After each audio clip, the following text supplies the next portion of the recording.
Hello everyone, welcome to Helix Plays Games. My name is Richie and joining me this week is Mr. Rob. Hello. No Chris this week again because he is still on paternity leave, enjoying his beautiful baby girl. But we've got a great show lined up for you this week where we'll be talking about the Valheim console edition and how it compares to the PC version, Game Pass dominating the Steam charts, and Redfall has dropped a story trailer. All that and much, much more in this week's XPass.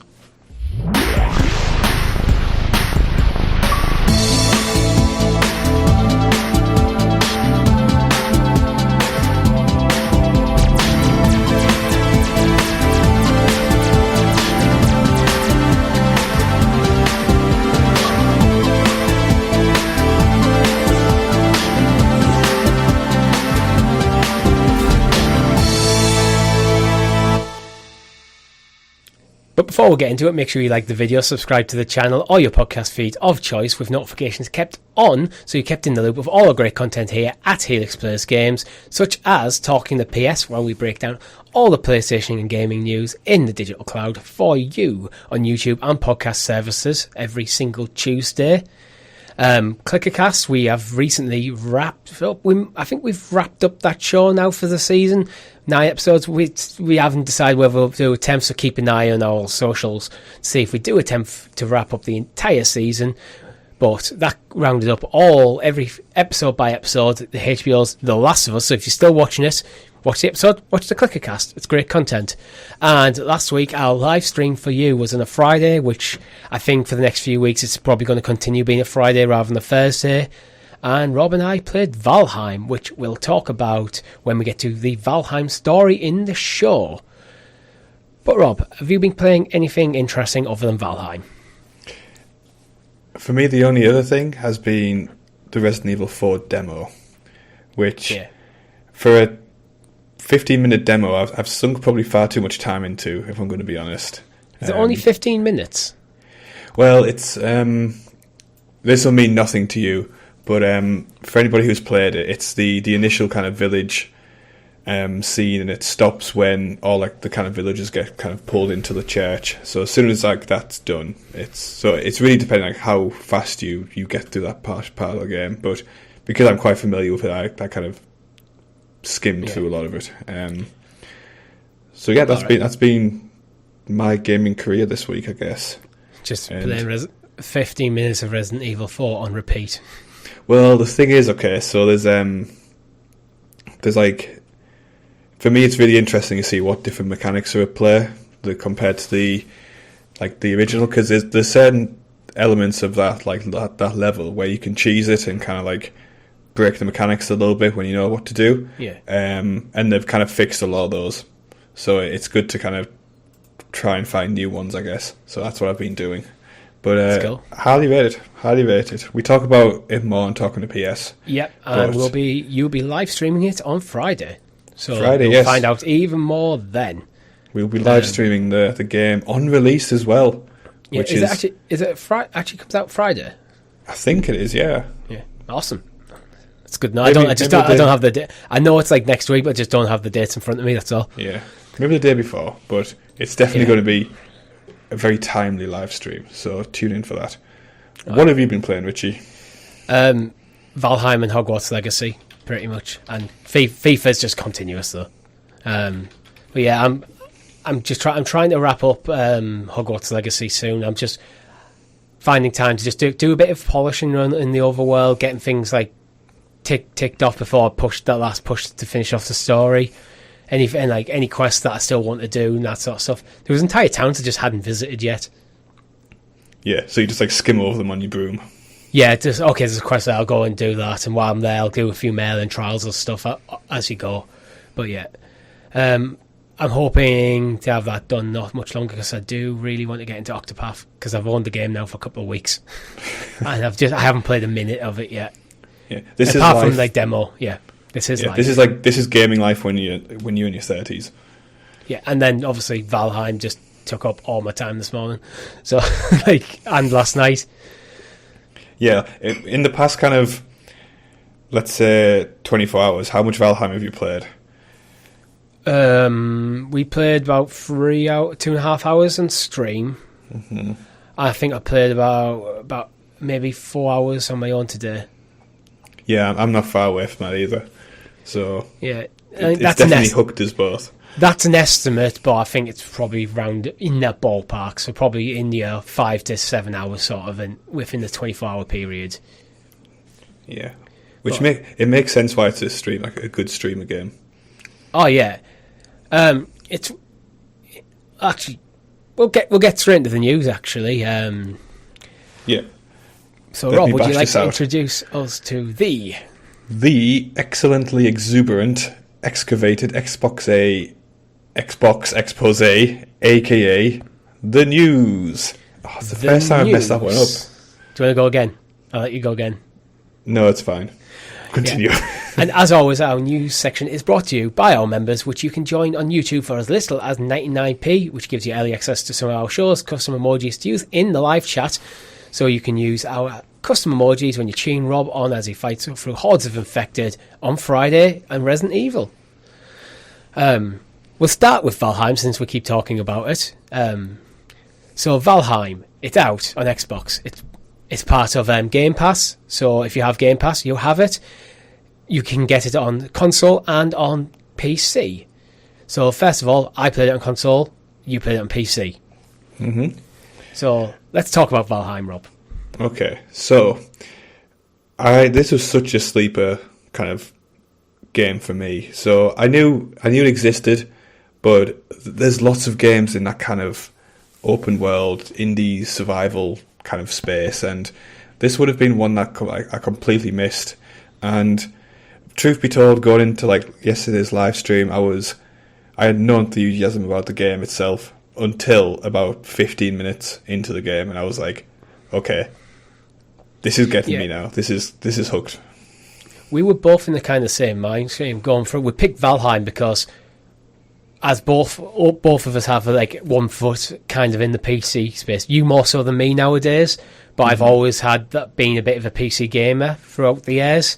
So I kept hearing about Valheim, hearing about it. It's like, okay, it's an open world survival game based on Vikings, Norse like culture and sort of stuff. It's like, sounds cool. Not for me. It's like when it came to Game Pass, I was like, this seems like a good game to try out on Game Pass. Mm-hmm. Again, I don't think I would have went for it. And like all survival games, it kind of got its hooks in me a bit. Like, So I have a weird love-hate relationship with survival games. I really enjoy them. I kind of enjoy going in that world, figuring out the mechanics, building like a structure. I like to build an awesome tower. It's got to be a tower.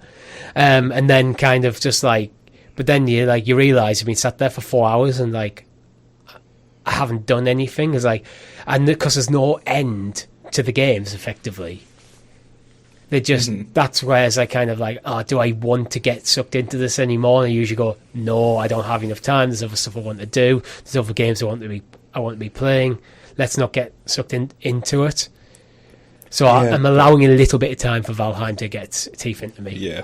I mean, the crazy thing is I have no idea how big this game is, and I'm like 8 hours in. Well, I call it 8 for the sake of argument. Like, I'll be there by the end of the week, I imagine. But I have no idea I've discovered two different biomes. So there's like the dark forest and there's a mountain area. And you start off in the meadows, so there's 3. Yeah, so 3 in total. I have no idea how big the map is. I have no idea if there's like an overarching kind of narrative or, kind of like a loose narrative. There is the bosses, which we tried to fight one on stream and did not go well. No, that went terribly. There's a handful of them. I think that is basically the limits of narrative, but it's not a narrative-driven game. It's a mechanic-driven game. It's like, it's procedurally generated, which means that you could just keep launching new seeds and exploring the world again. Yeah. But I haven't even discovered mining yet or anything like that, so it's such a deep game, and it just gets its hooks into you. How did you find to play like the console kind of controls on it? Building mechanics sometimes were a bit finicky, because on the console it's got that kind of like snap-on kind of like grid system, so you're using analog stick, and sometimes when you're like trying to, especially like the floor tiles, kind of getting them snapped together nice, could be a bit finicky, but I don't think there is a better way of doing that, and it wasn't too bad. On my own save that I did, I started a fresh save this morning. I built a bridge that was a bit of a pain to build, to get that like to extended run of like single floor tiles to snap on while trying to wade through water, and then because the water actually has like wave mechanics. Suddenly you're floating. It's like, damn it, I'm swimming now. It's like I can't place the tile. Like, I'd imagine that's easier on PC. Yeah, but it's just like the kind of like the FPS thing, right? Like you get like you so naturally can point a mouse better than you can point a controller. That's never going to change. I might try on PC. I think it has cross save. It does, yeah. So how was the like the tool selection for you? Because obviously with PC there was like the just numbered keys, which is very, very easy. Is it like a wheel or something? Or that's going to be slicker on PC. On console, it's use your D-pad. You have like on the top. I'm guessing on the PC version, on the top of your screen, on the top left, you got the different icons. And I'm guessing that's where how the numbered. Probably what is it, 1 through 0? Yeah. It's the same. Probably it's the same UI. The difference is I'm using my D-pad to scroll through them, and you press up on the D-pad to select one. Okay. Which is actually a bit of a deterrent sometimes when if I'm trying to build something and get attacked, I then have to close like the build menu, then select my weapon. It's that where I can imagine on PC just press 2, and now suddenly I've got my spear out or something. Yeah. So that seems a bit easier. But it's overall, not too bad. Overall's good for console? Yeah, I had no real problems getting to grips with the mechanics on it. It did become quite intuitive quite quickly. Which is nice for a title like this, because a lot of the open world survival games have really kind of gone wrong on the console ports. Like 7 Days to Die is the key example. That was a terrible port. And a game it's early alpha stage as well, which made no sense. Well, I think part of that is Microsoft themselves had a desire to have Valheim on Xbox, which probably helped a lot when it's like Microsoft approaching the Valheim devs. We want your game on our console. That's probably a lot easier to get a good working port in like a way that kind of makes sense in terms of things like the resources and the experience that Microsoft would be able to provide them, compared to if you're just a small indie developer who suddenly goes, I'm going to try and put this on Xbox. Yeah, no, that's completely fair. So I'm really happy to see that a game that has really solid legs on PC being so seamlessly kind of brought across to console, which is the entire like the core premise of like Game Pass is, and this like Game Anywhere proposition is to make that like as seamless as possible, and it sounds like they've done a very good job of it for Valheim. Yeah, it seems to be in a weird situation where I don't think this is actually a console exclusive. I don't think there's, or at least there's nothing confirmed that there's any sort of exclusivity. But the devs are also not looking to bring it to any other platforms at the moment. I think because it's Microsoft who wanted it. Microsoft may have paid for help fund the port and kind of, well, it's on Game Pass and all that sort of stuff. Yeah, I mean, let's be real. If Microsoft come knocking at your door for a briefcase of money and like, can you do this, please? There's... as an indie developer, imagine you've made a game. There's probably a small... I don't know how big the Valheim team is. It's a small team. And then suddenly one of the biggest corporations in the world comes knocking and goes, guys, we love your game. Can we have it on our platform? Like, yeah. You must be like, is this for real? Like, are you actually Phil Spencer? Are you that? Like, yeah, it's 5 people, a developing team. Yeah, I mean, they've probably been absolutely stoked with how well it was received on PC, on Steam. Yeah, and then suddenly Microsoft's knocking on, it's got bigger again.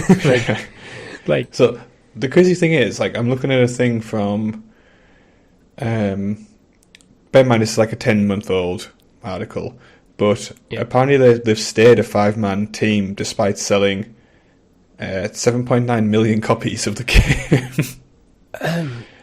I'm not surprised. I'm not actually surprised by that, because I mean, you run businesses yourself. Like, if they're just currently supporting on Valheim, not really working on a new project, what do they need more people for? Yeah, if they're not feeling overworked or anything, they've built this game as a team. They've got the money's coming in from it.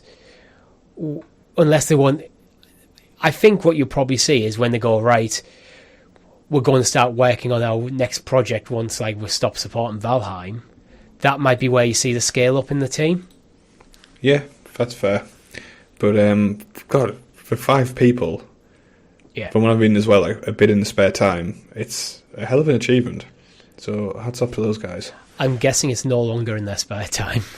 Yeah, Valheim is definitely a success story.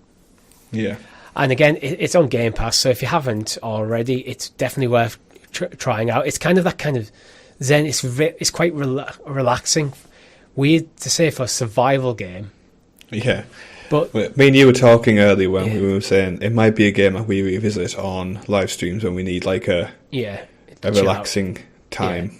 It's not a hardcore survival game. It's not like, you haven't ate in 10 minutes and now your character's starving to death. There is there isn't really hunger mechanics. Food, when you eat food, it boosts your stamina and your max health and restores health. There's never a slog to it, is there?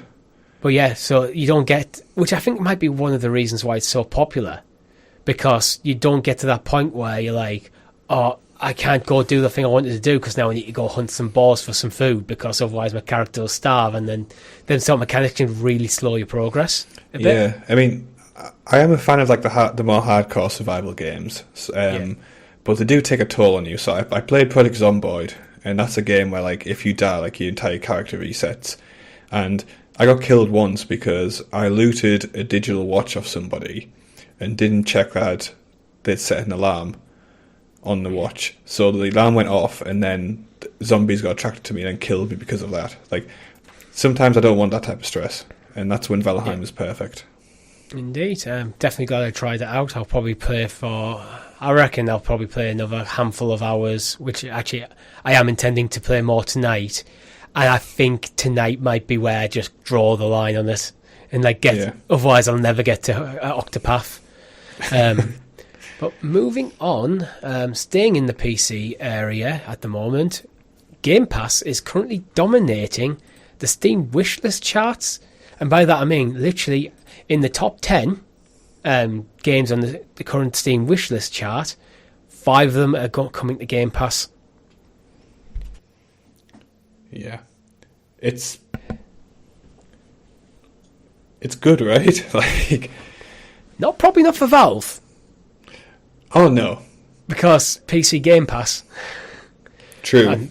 And these five, we're talking about Starfield. In fact, I'll go through the top 10 as it stands. So Starfield is one of them coming to Game Pass. Dark and Darker. Party Animals is in number 3 coming to Game Pass. Hollow Knight Silksong coming to Game Pass. Manor Lords.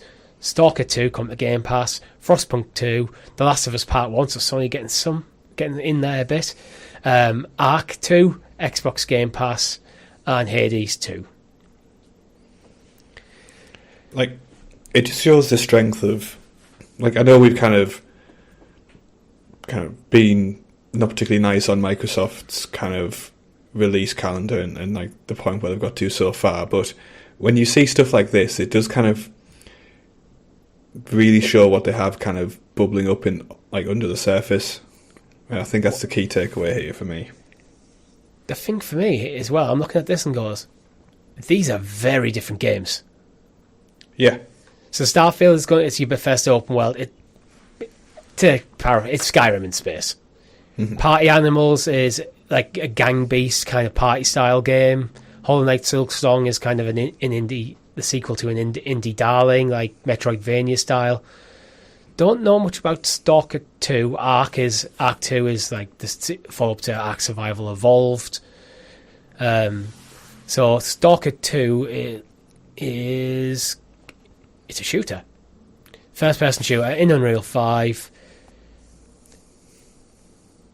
Yeah, it looks pretty cool. A post-apocalyptic wasteland, that kind of thing. Yeah, I think this really talks to the the depth that Game Pass has. I mean, obviously, like with PlayStation Plus, you get certain you do get some big titles on there, but you get nowhere near the depth that you get on Xbox Game Pass.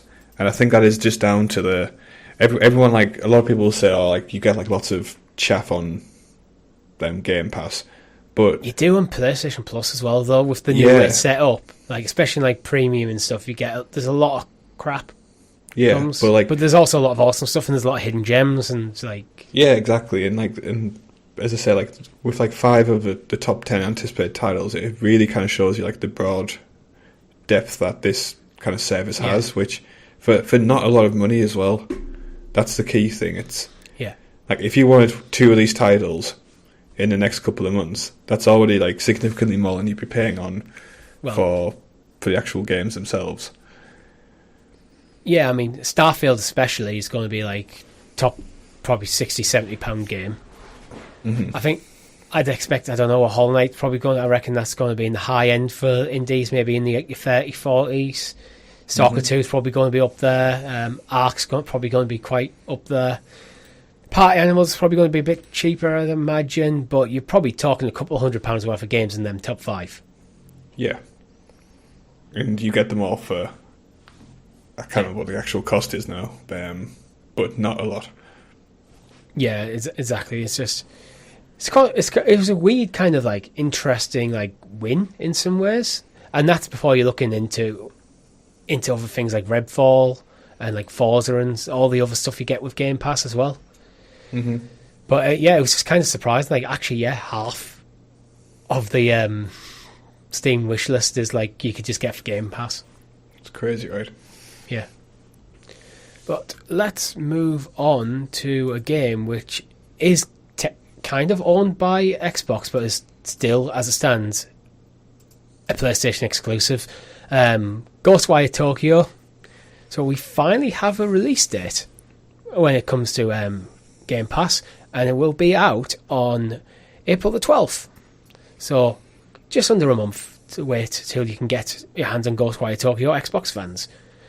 Any thoughts on Ghostwire Tokyo, Rob? Like, I kind of passed it by on PlayStation, and because I'm kind of so precious with my gaming time on what I can spend it on, anything like that looked to me like a bit of a maybe was something that would just get completely missed by. But if it's coming to Game Pass, if it's, there's a bit of downtime, I might just jump into it and see what I feel. I do need to give myself a slight correction here. I keep doing this. It's like when any game studio like Tango Gameworks, who makes Ghostwire Tokyo, and like Arcane, who's making Redfall, is owned by ZeniMax, I always call them Bethesda games, and then technically not. I made this mistake last week, but they're owned by ZeniMax, who owns Bethesda, so they're owned by the same parent company. Umbrella, yeah. Yeah. But yeah. So what do you think? Are you picking this up, or...? I have heard good things, and I think it does look cool, but I don't know what it is about, like, Bethesda games for me at the moment. Like, they're just... Someone's in the comments already, just... Yeah. I don't know what it is about them. They just don't draw me in the way they used to. I think it feels like a long time since Skyrim now, and I know this is probably nothing like Skyrim, but I think I've just moved on from them as being one of my favourite publishers. Like, yeah. Maybe this is one for Chris, because I know Chris was interested in this, wasn't he? Yeah. Although Chris is more of a third-person game, this is a first-person game. Yeah. But, I mean, it looks cool. I bet it's really, really fun, but I don't know what it is. I can't put my finger on it. It feels like a game that I'd have great fun for, like, an evening and then just not go back to. Mm-hmm.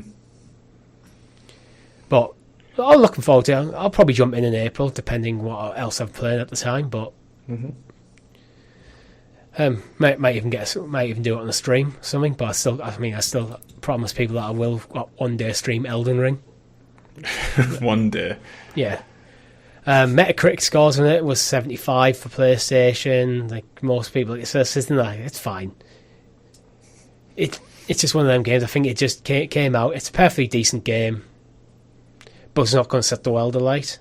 Mm-hmm. But you know what might set the world alight, Rob? What? Diablo.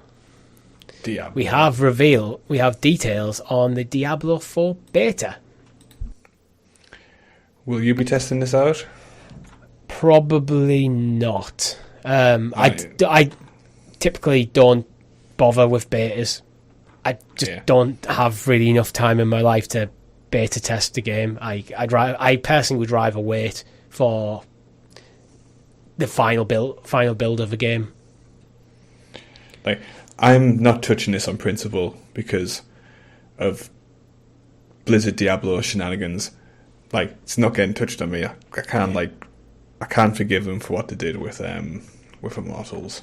So unless something amazing comes out, I'm not expecting anything from Diablo 4, to be honest.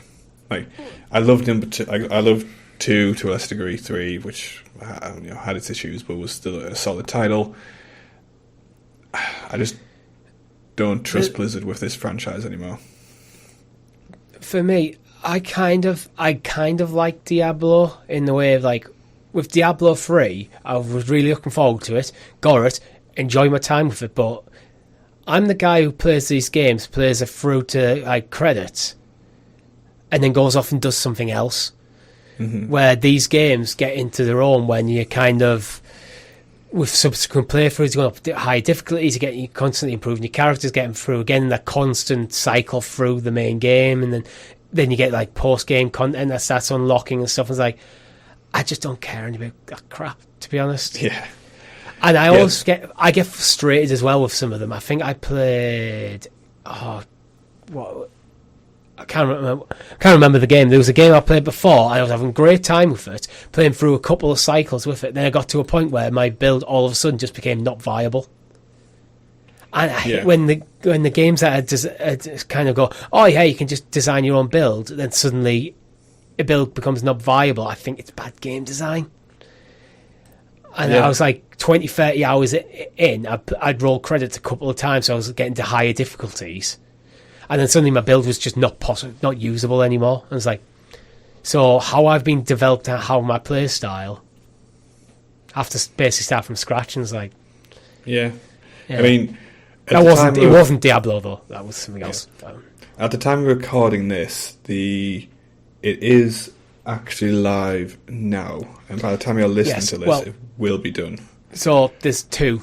There's the early access, which is from the 17th to the 19th, which is already passed. But there's the open beta is on the 24th to the 26th. Okay, so I'm going to keep my ear to the ground and see what comes out over the next kind of day or two.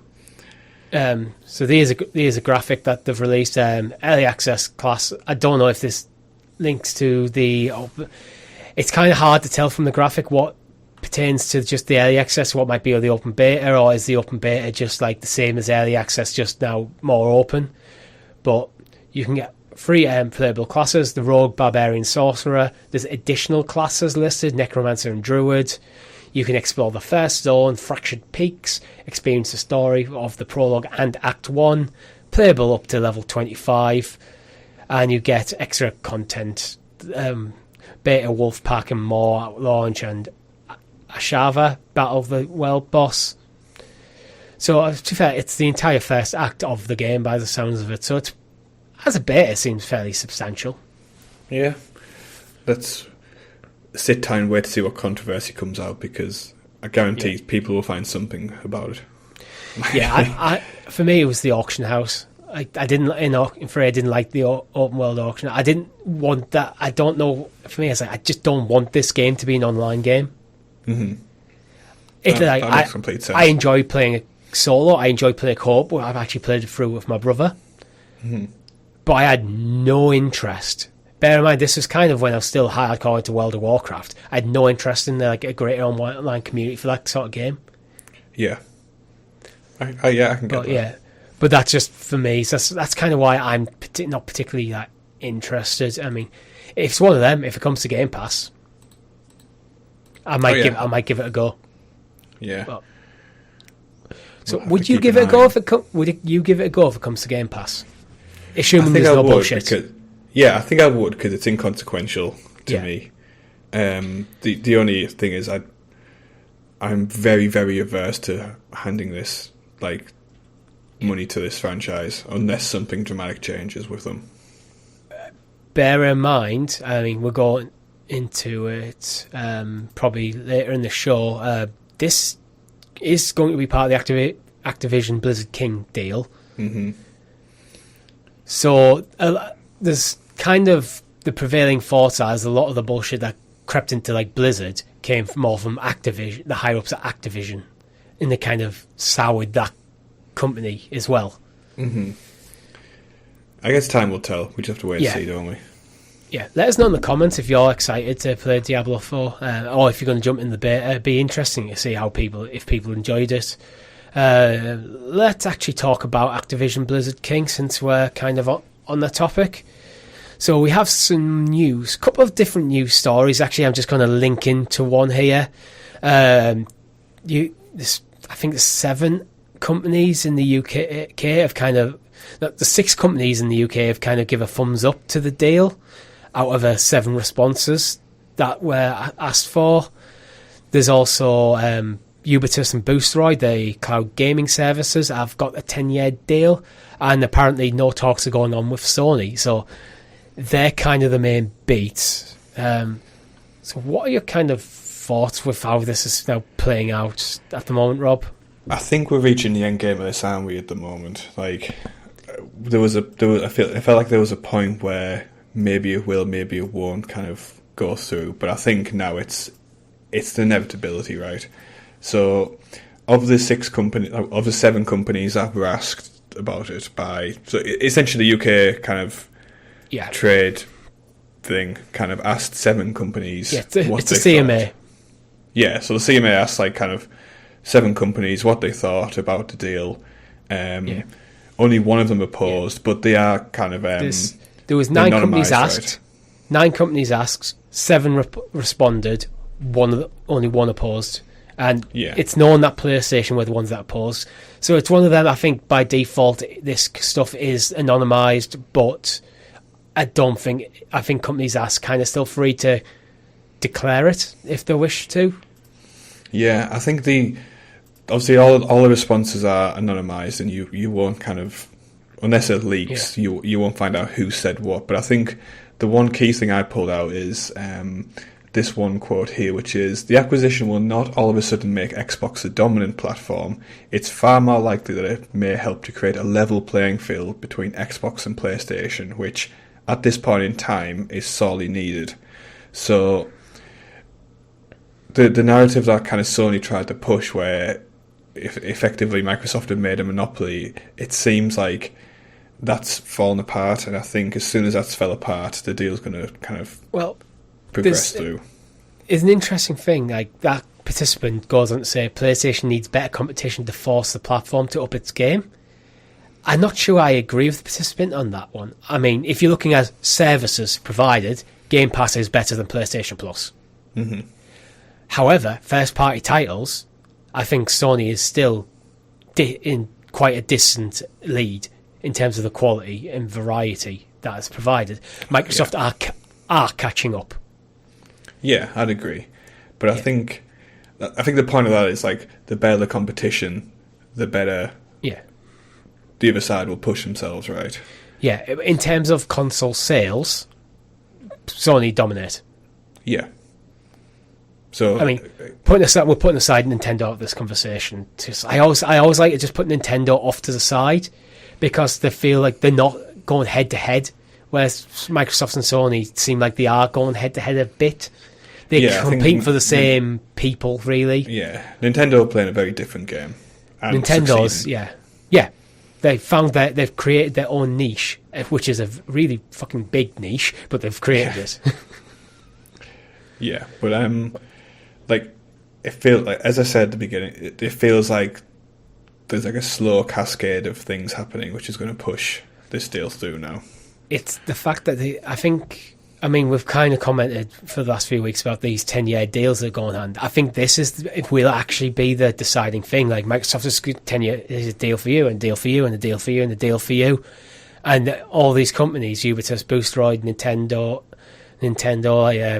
who else has got Nvidia, all gone, yes, please, yeah, we'll sign that. Yeah.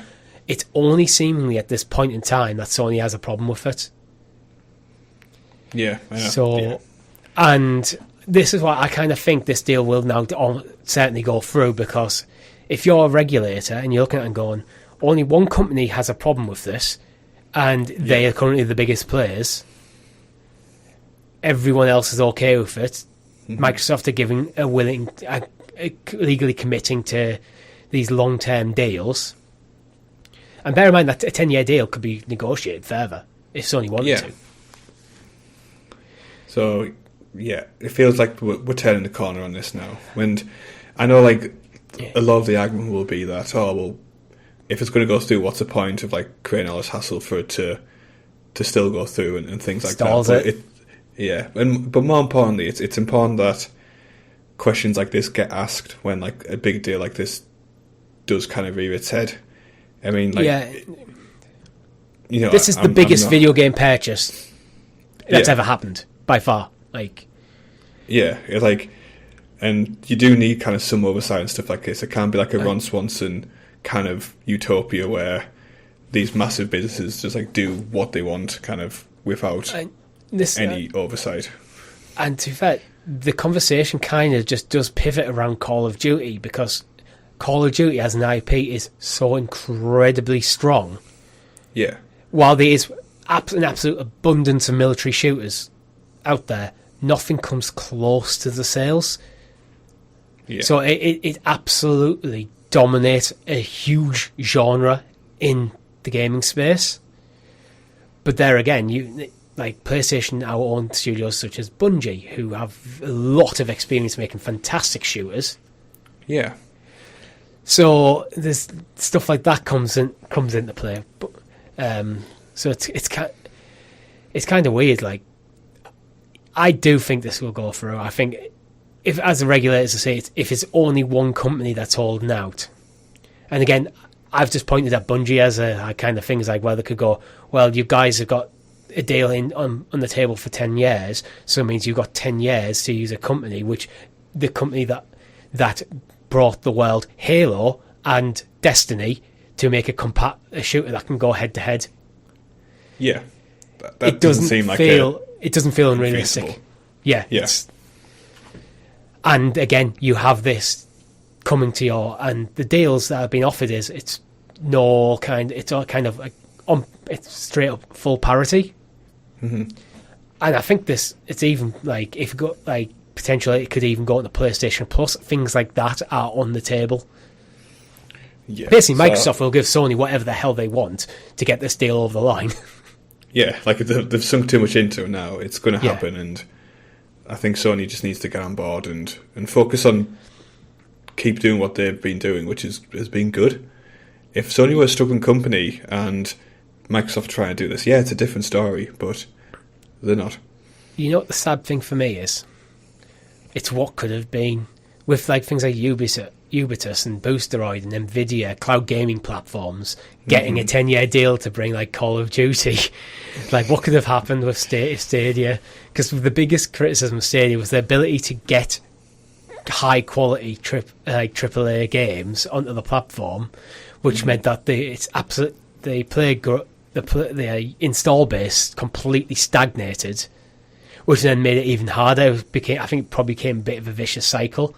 We can't get the games because we don't have the players. So then you need to throw a bag of cash to get the games, which you can't just keep throwing endless bags of cash. And Google got to the point where they said no more cash. Yeah. But what could have happened is, if Stadia was still a thing, we would have been getting Call of Duty on Stadia. Yeah, we'll never know. But it would have been a potentially game changer, right? Yeah, well, it'd be interesting for like Ubisoft and Boosteroid to see like how that plays out, because these are cloud gaming platforms. If you can play like day and date the newest Call of Duties in the cloud, it means you don't have to buy. It goes back to the argument we always had in the early days of the channel about cloud gaming, is it removes the need to buy an expensive box to put under the TV. Yeah. And now you're getting Call of Duty, which means you probably get Call of Duty Warzone as well. So probably the second, one of the biggest multiplayer games. It's either that or Fortnite is probably, I'd say, the biggest two multiplayer games in the world right now. you could get one of them. Bad timing. I just knew it was never meant to be, maybe. Yeah. But that's what could have been. Let's move on to what will be coming, and Atlas Falling. So Atlas Fallen is a gameplay. There's gameplay reveal showing high octane RPG combat. This is the game I forget that exists. I was just going to say that. Yes, I always forget this is coming as well. Yeah. And like awfully as well. Like the gameplay looks pretty decent. It looks really good. Yeah. I think Chris and I, we covered Gamescom's opening night live last year, where this was first announced, and it looked really, really cool. And then I completely forgot about it, and it comes out the 16th of May. Yeah, I think there could be like a little sleeper hit on our hands here. Yeah. Because as you said, I completely forgot it existed until it popped up in our kind of news briefing, if you want to call it that. Yeah. I think it's because I don't think I've seen anything about the game in terms of like no trailers, no promotional stuff, no even like little tidbits from developers. There's been no conversation about it since Gamescom last year. Yeah, exactly that. Which is not necessarily a bad thing, actually. Not necessarily, not. Yeah. And the good thing is they dropped some. It wasn't just like a stylized gameplay trailer either. Like it's pretty like kind of raw footage when you watch the trailer. Yeah. So it's definitely piqued my interest a bit more. But again, it's an action fantasy RPG. I worry this is going to be one of them games that comes and goes. Not many people play it, and then they find it comes to like Game Pass or PlayStation Plus in like a year or two's time. People go, "Why didn't I play this? This is awesome!" Like, yeah. But I think if it's a new property and it's not getting the push it needs, then it's at risk of just kind of getting passed over, which from the gameplay looks a bit unfair to do. Absolutely, yeah. I think it's definitely worth. From what I've seen, I think it's worth checking out. But I don't think it's coming to Game Pass. That's the problem. Game Pass is a problem. Like. It's like, if it's coming to Game Pass, I'd definitely give it a go. Now it's like, do I buy it or not? As I need to think about where I'm at financially, what am I playing at the time. Where if you went to me, right, Richie, this is coming to Game Pass, 16th of May, I'm probably dropping in to have a look. Yeah, but now you have to ask, is there something vaguely similar I could play on Game Pass? And the answer is probably yes. Yeah, or it doesn't even have to be something similar. Is it just something I also want to play? Yeah, that's the thing, because if there's a game I already have access to that I want to play, versus the game I don't have access to and I have to pay for and I want to play. And it kind of hooks into the narrative, right? Of like, how is this changing the way we weigh up the decision to buy a game? Or like I feel like Game Pass is definitely shifting that in my head. It's becoming Netflix for games. Yeah, it's not there yet, but you might start seeing like. It'd be interesting. I wonder if you could do like a third-party Game Pass thing, where you're going, you know what? We're going to get a group of publishers together. We're going to set up a company. Like, you guys can still publish it, and then we'll have this service where if people subscribe to the service to get access to all your games. That isn't Microsoft or Sony. Like, it's just a third-party one. There might be space for that in the future. But then potentially. But then you could eventually see all them companies consolidate into a single company, and you end up with something like a Ubisoft or Square Enix, that kind of thing. Yeah, I think in a lot of ways you have to look back at Disney could do it.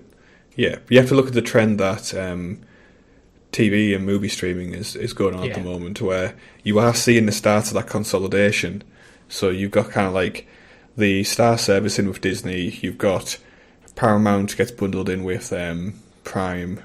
And things like that, so there's like the grassroots of this consolidation happening, I think, and the same could go for. I think if say WB or Disney, companies who have one foot in gaming, one foot in like TV, movies and stuff, where to go, and you know what we're going to do. Let's say WB, because of Hogwarts Legacy, outselling Elden Ring. Let's say if they went, right, what we're going to do is for our WB, whatever their streaming services. Can't think of off the top of my head. We're going to give you all of the games as well, all of WB games, then people might actually play Suicide Squad. Yeah, well, I don't know. Like, that seems far too high. Okay, I think people be less. I'd be less critical of something like Suicide Squad if it was like on the service that I was already paying for other stuff. It's like, oh, rather than seeing this as an attempt to be a AAA game that wants to call my time, it's like another addition to the service I already have. Yeah. So it changes the perspective on the game, so it doesn't need to be the same like sort of quality, because there's probably fun moments to have in Suicide Squad. Yeah, but when you're asking for 60-70 quid from someone to buy it, it needs to be a few more than a few good moments, right? Yeah, it needs to be like on the par with Hogwarts Legacy, or like an Elden Ring, or a Last of Us Part 1 or Part 2. That's where as soon as you're having that like AAA price tag, you are up against them sort of games. Yeah, and let's be real, it's not going to have that. Yeah. No, it doesn't look like it at all. But Atlas Fallen seems like it could be really cool, and I hope it finds its audience, and hopefully one day I'll get a chance to play it. Yeah. But moving on, let's go to Redfall. The town of Redfall, Rob. So Redfall have dropped a new story trailer. Have you watched the trailer? I have, yeah. And the thing I've always said on this show is, with Redfall, I wasn't quite sure what it was, and like what was the thing that was going to hook me in. But I think the story trailer does kind of put like some more information out there, maybe enough to get me interested to actually play it. See, I've got a different take on it actually. It doesn't move the needle in the slightest for me. No. It is more information, but none of the information makes me feel like I'm more or less likely to play this game. It's just, now I know it is a bit more. It's just like random words being pushed to you, basically. It's fleshing out the setting, but not selling it anymore. Like, but for the record, I think Redfall looks like a really good game that I will play on stream a couple of times. Yeah. And then probably not have a touch when off camera. Yeah, that doesn't make it a bad game. It's just not the sort of game I typically gravitate towards. And it might be wrong. I felt the same about Valheim. Yeah, and yeah. So sometimes you can be wrong, and you go, "Oh, this is not a Richie game." Then go, "Actually, I'm really enjoying this. I want to keep playing." Yeah. But look, well, I think I can see this going the same way as well. What our Web was streams, mine and Chris's, where we jumped in once. We actually had a great time, so we went back and completed the game. We had a handful of different streams. Yeah, I can see Redfall being similar. Yeah, I don't think it's going to be this like major jaw-dropping hit that everyone's kind of clamoring to get their hands on.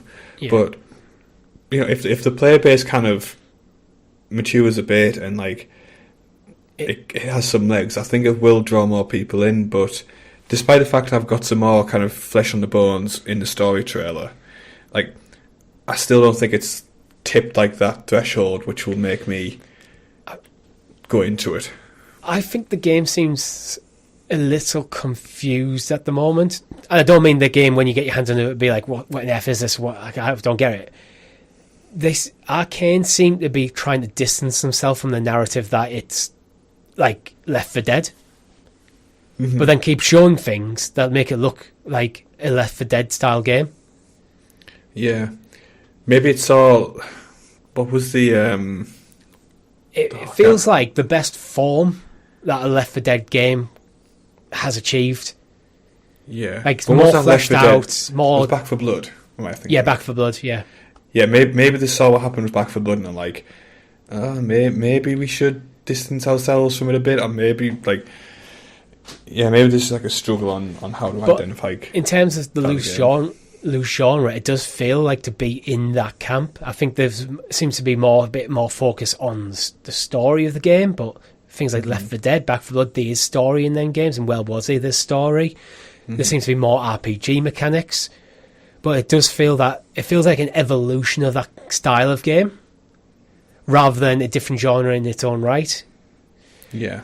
But I don't know, the story stuff just, like, if you... I really... It just doesn't move anything for me. It looks cool. Yeah. I think maybe for me, I like to be part of, like, the world in a game, and that showed me a bit more of that. But as I said, it's at the moment, like, I'm not at a point where I'm hyped to jump in straight away.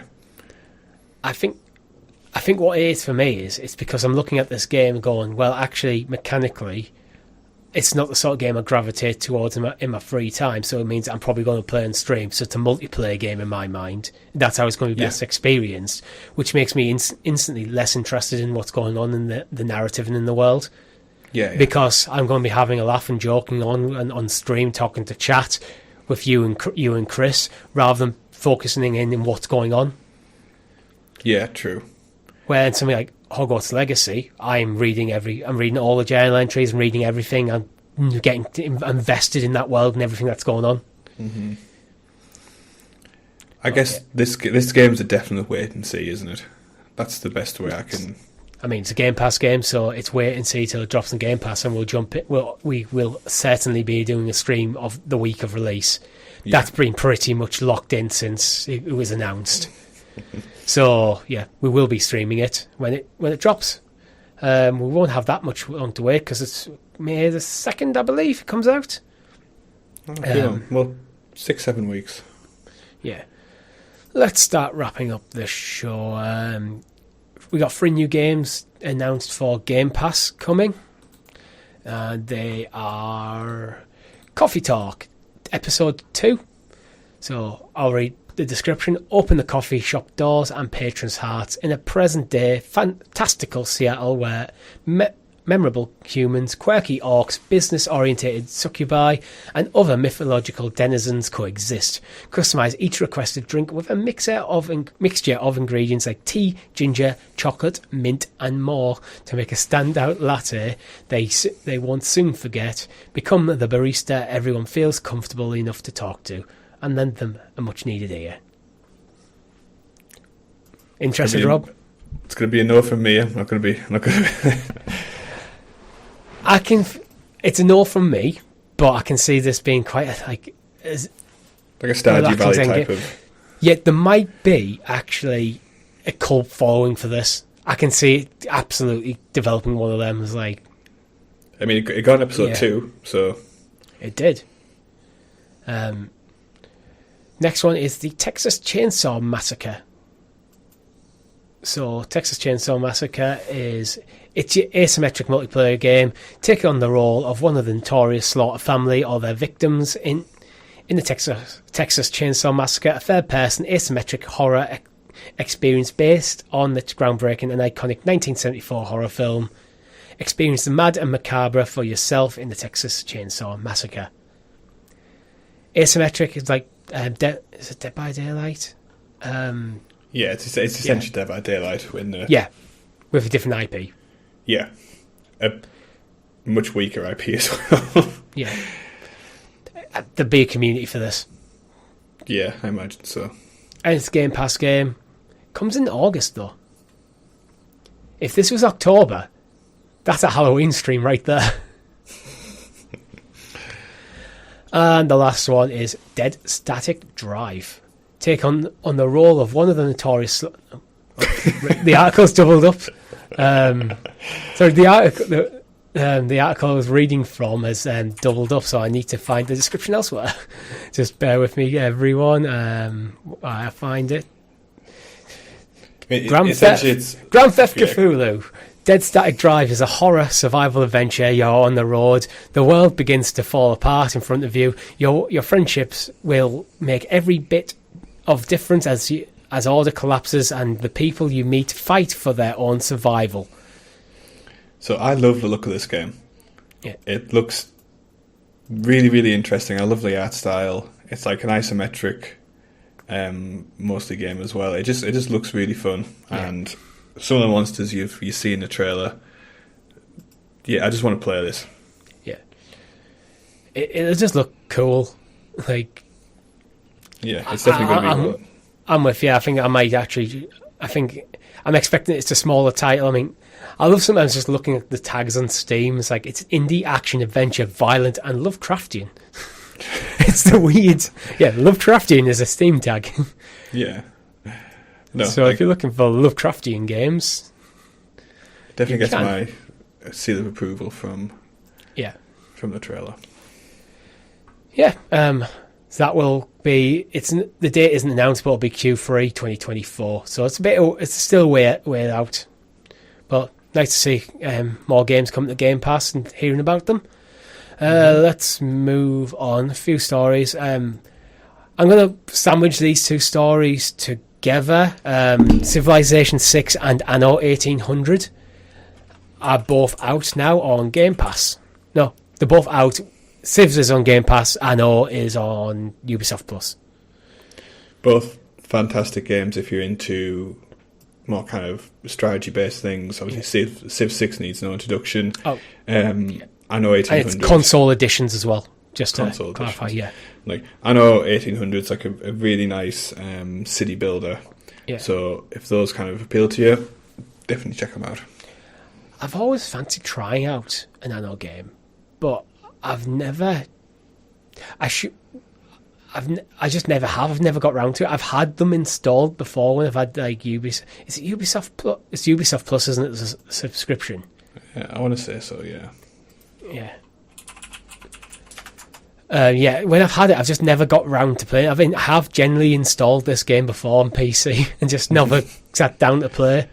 Yeah, there's a bit of a learning curve to it, but once you kind of get over that, it's really good.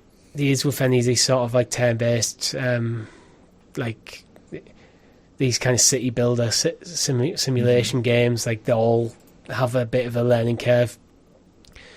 Yeah, but I think I might. Next time I've got Ubisoft Plus, probably when Assassin's Creed Mirage comes out, maybe somewhere around there. I don't know if I'll play it. I'm not probably going to be playing that day one, I don't think, unless I've got nothing on. But I think that... Oh, actually, last story of the week, we have news on the Hyperkin 360 controller, which is the remake of the 360 controller for modern consoles. We have a date for that. It will be out in June the 6th, and it will be $49.99 US. So if you want to play Xbox Series with a 360 controller, you've got a few months to wait, and then you can. Huzzah! Yeah. I mean, I actually do really like the 360 controller. I've got two in the drawer that I used to use all the time for on PC. They've since been retired. There's an argument it's probably like one of the best non-Sony controllers. Yeah, absolutely. Ever. It's aged a bit though when you look at it. I think the Xbox controller hasn't really shifted since this. It's changing ergonomics. Maybe some of the feature sets been improved, like the quality of the triggers and stuff like that. Mm-hmm. But effectively, the button layout is almost exactly the same. Yeah. And has been for generations at this point. So it kind of cemented what the modern controller is, which is why pretty much like the Stadia controller, even like PlayStation controller, it's one of them controllers that does have a legacy beyond the console itself. Yeah, I'd agree. But yeah, check that out if you're a big 360 fan. And for a long time, it was the best PC controller. Yeah, I'll give you that. Just for the simplicity of connection as well. For the simplicity of connection, its compatibility with Windows when that wasn't a given for Sony's controllers. The fact that it was actually reasonably inexpensive compared to how expensive controllers are now. Because I used to have them because I used to play FIFA on PC, so I wanted a controller for that. Yeah. Well, yeah. But that is all we have for you this week. If you've liked the video, make sure you hit that like button and consider becoming a member for as little as 99p. Don't forget to subscribe to the channel or your podcast feed with notifications switched on. We also have a Discord server, so if you want to join the discussion even further, There is a link in the description below. I think I might set up a new Discord channel for Valheim, actually, Rob. Really? Yeah, go for it. Yeah, it's like, so, because we do have some game-specific channels, and I think that one could be quite useful. So if you can share your seeds, share like passcodes, so if you want to join in with some like-minded players, you can, and we like to make things easy for you to do that. But that's all we have for you. My name's been Richie. And I've been Rob. See you later. Goodbye. Goodbye.